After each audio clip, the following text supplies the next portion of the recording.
gentlemen. Coach Tim, you started a little bit slow in the first half, but effectively cut down the 13-point lead of Meralco with Justin Brownlee coming alive in the second quarter. How big was Justin in getting the energy back up and getting the other guys to deliver until the final moments? Yeah, it was a little scary there in the beginning. They really handled us well. But I thought we were a little tight to start the basketball game. We missed some easy shots that we normally would have made, and that allowed them to stretch their lead, and then came down and made 3-point shots. So it was a little scary there in the beginning.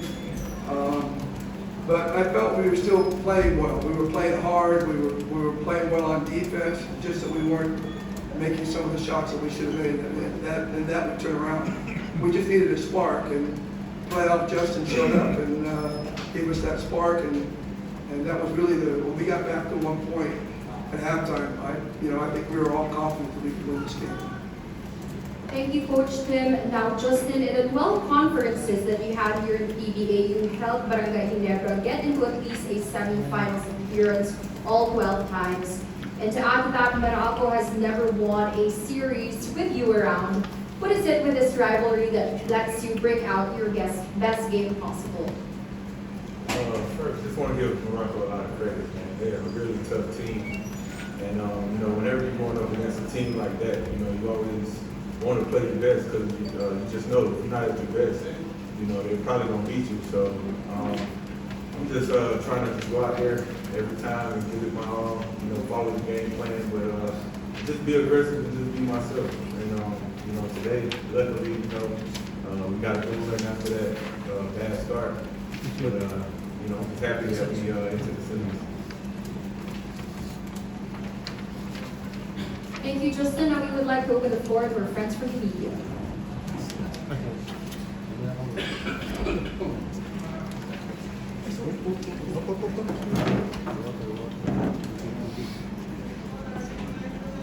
Coach, congratulations on the series.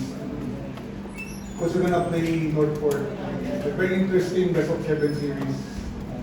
First, your thoughts on Northport. Second, how would be your preparation going to that series now that Gilas next? Well, first of all, let me just say something about Meralco as well. I didn't get a chance. We were really worried going into this series playing a tremendous team like Meralco in a short series. That's what makes the quarters so difficult. And there's so much more pressure for me in the quarters than there is in the semis or in the finals, because the series is short and you're always playing a team that's desperate also. So, I thought Mitchell was injured tonight. You could tell he was not moving as well as he did in game 2. His back issues, I think, came back. But he still put up a huge performance. He was a warrior out there. And I just thought that they came out with just such great physicality, and that's something we had to really try to overcome. And they came out with that great physicality all the way through all 3 games. And they had some really great game plans coming in. And so it was just a really well-coached side from them. Really impressed by their coaching group. Now, I guess we can turn our sights to Northport now. Like I said, we haven't been much thinking of it because we're so locked into Meralco and so worried about Meralco. Northport beat us in the eliminations. They just about beat everybody in the eliminations, so we weren't the only one. They've been playing really well. I said it last time we played them. Arvin obviously is playing at an MVP level and leading the league in the MVP. And Monzon is also playing at an MVP level. Those 2 guys are really carrying the load over there, and they get contributions from everybody. And Jack just seems to be the perfect complement for them. He fills out the big man role that they need. So it's going to be tough. It's going to be tough, especially because he's going to Doha and he's going to be playing all those games in between. That'll be a way to keep him sharp, but we got to make sure that we don't overuse him. And so we're really planning some load management with Justin, and we're planning some load management with AJ Andu and also Jumar. You know, we want to make sure that, you know, that people are going to be wondering why they are on the floor all the time. It's because we're trying to keep them fresh for Taiwan and New Zealand. Just in your thoughts on Northport and the preparation knowing at the last before the semifinals. Yeah, just like Coach was saying, man, they've been like beating everybody, almost everybody. And Arvin, you know, he's been playing great. I'm glad to see him playing great, you know, at Northport. And, you know, they got a lot of guys over there that can, you know, score and do a variety of things. And at Import, you know, he's playing at a high level as well. So it's going to be tough. I think myself and everybody else is ready for the challenge. And, about Doha, you know, I'm really looking forward to the trip, you know, spending time with you and, you know, having some fun. We haven't seen each other for a couple months or a few months, so it'll be good to see everybody and just, you know, keep building chemistry and, you know, keep getting better. Coach, good evening. Coach, were you surprised that Meralco played small against you? Well, I think they're just trying to find different matchups for Justin. I think that was really the game plan for them. And we were playing small for much of the game with Troy at the 5 when Japet was resting, and so that gave them an opportunity to also go small. You know, their guards, but New was awesome. Newsom was awesome. I'm glad he's on our side now with the Gilas. Bunkero played really, really well. Quinto had a great game tonight. We couldn't keep in front of Aaron Black, so their guards were really dynamic. And I think that they just tried to keep the guards on the floor because they were playing so well. Chris Bunkero was even guarding JB at one point of the game. Yeah, it's really, they were doing a lot of switching. So just the same, we were doing a lot of switching also. It was a game of both teams were switching, and we just didn't want to give up open shots off pick and rolls and easy dives to the basket. So both teams were really just switching on it. And when Bunkero got switched to Justin, they were alert to that, and they were sending an extra guy to him. And we were able to take advantage of that. Justin making good passes out of the double team a few times. So, you know, you pick your poison, especially playing against a guy like Justin. You know, teams have to kind of pick their poison. Are they going to let him play easy on a pick and roll? Are they going to switch and double him? And there's all kinds of little schemes that they do for him. And I don't know if you haven't seen a scheme. I mean, you've seen every scheme possible that teams can throw at you at this point. That's what makes him special in our league. Coach, you spoke to Akil Mitchell after the game. I just told him that, you know, I knew he was injured and he had a bad back. He played through it, and I thought he was a warrior for doing so. And I told him he'd be back playing this. He said he had a lot of fun. He told me he had a lot of fun playing this conference. And I said, I'm sure you'll be back because you really made an impression. Coach, how will be the preparations like for Northport with you in Doha and New Zealand? Who will take over the practices? Well, I mean, you know, I've got staff, you know, and you know, we can review video when we're over there. You know, if there's any free time, we can, you know, take a gander at that thing. But we do have a staff, Olsen and Coach Olsen and Coach Kirk. And Coach, those two guys will really delve into, Jamil will really delve into Northport while we're gone. The team will continue to practice. Japet will be here for the first couple of practices for the team. Then he'll meet us in Taiwan.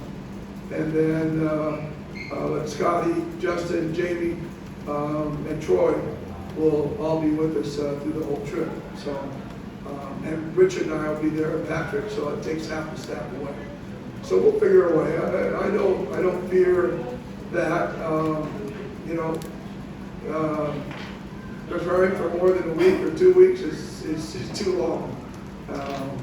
So, you know, our guys will just try to stay sharp, and these guys will be playing meaningful games. So I think that'll help them in terms of coming back and playing. It's just going to be the energy levels that we have to be concerned with. You know, I mean, will they have the energy to come back and start a long series with Northport and be at the top of their game? Coach, you know what, there's a thing about RG actually to, how do you guys address it and how RG was able to, dilute it? Well, Not only you and your team. I thought immediately the PBA did a great job. They contacted the MBI, and there was already things. As soon as we heard about it, Coach Al Francis Chua, he's on top of everything, and he knows everybody. So he made sure we had a little bit more security with us tonight, and the PBA was cognizant and still under investigation. So hopefully this is not something that's going to be repeated. Whatever happened out there is going to be, I don't know, apprehended, I guess. I don't know, but so that there'll be some preventive measures on the next thing. It's a scary thing. It's not something that PBA or Ginebra, San Miguel took lightly. We went to work immediately as soon as we found out. Coach, no other person knows or are familiar or is familiar with Arvin Tolentino than you are. So just Yeah, Arvin's my boy, and I told him that. I told him, when he was traded back then, I said, this is going to be an opportunity for you to really go out and spread your wings, stretch your game. I always told him that when we had him, I told him he was our local Justin. I expected him to play like Justin eventually as he started to play his game, because he had a great mid-range game, he had a great three-point shot, he could post up, he could put the ball on the floor and get to the rim, he could create contact, get fouls.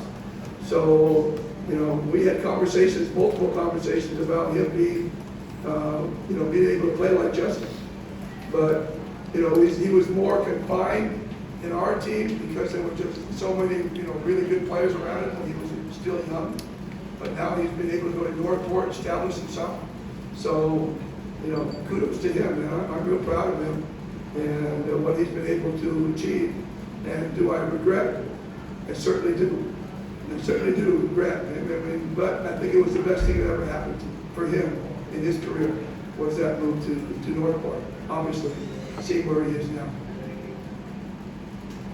Justin, Coach Phil earlier said that your national duties with Gilas will be something that will keep you sharp before the semifinals, but of course it's a spread your schedule ahead. How do you plan on approaching, the games in Doha and then the third window of the qualifiers, and then almost immediately plunge into the semifinals when you get back here in the Philippines? Well, I'm looking forward. Like I said, I'm looking forward to it. Definitely not going to take a break or try to take it lightly. We got two tough opponents coming up, with the national team. So I want to be, sharp and ready for them. And then also, of course, thinking about the playoffs, I want to try to get better. Haven't been shooting the ball from three points that well this whole conference. So, I'm going to just keep trying to, work on my shot, get it tuned up, get sharpen it up. But I'm gonna just try to use every moment, try to stay sharp and even get better in any way I can. But I'm just excited, for the whole trip and then to go to Taiwan or Taiwan and New Zealand. I've never been to either place, so I'm looking forward to it. I think you got to understand that, I think the PBA fans need to understand, for the national team, he plays with his heart. He plays because it's a pride thing for him and everything. But in the PBA, he plays for his livelihood. This is where he makes his livelihood. He's here in the PBA, not with the national team. Doesn't make anywhere near the money of the national team that he does in the PBA. So you can be sure he's going to be playing hard when he comes back and goes after Northwood. Coach, ang opposite, coaching without the voice. The first game one was like the hardest thing I ever did. It was actually the easiest thing because there was so much stuff I wanted to say, and they were loving it because they didn't get, you know, there was so much stuff I wanted to say, I couldn't communicate it, so I just said, oh, forget it, you know, let it go. And probably did my best coaching job, just letting it go all the time. Game 2, I had a little bit more voice and had more to say, and we lost. So, you know, figure it out. And today, the guys just played. I mean, the only thing I said at halftime, Justin remembers, is that, you know, I love this type of game where it's just a battle and a battle. It's not a 145-point game. It's a, you know, 80-70 game. Those are the, you know, ones that really are character-driven. It hurts my heart, and my heart's going boom, boom, boom, boom, boom the whole time. But it really, I mean, I love those kinds of games. Tonight was a game I really love as a coach. That sums up our post-game press conference. Thank you and congratulations once again to Barangay Ginebra.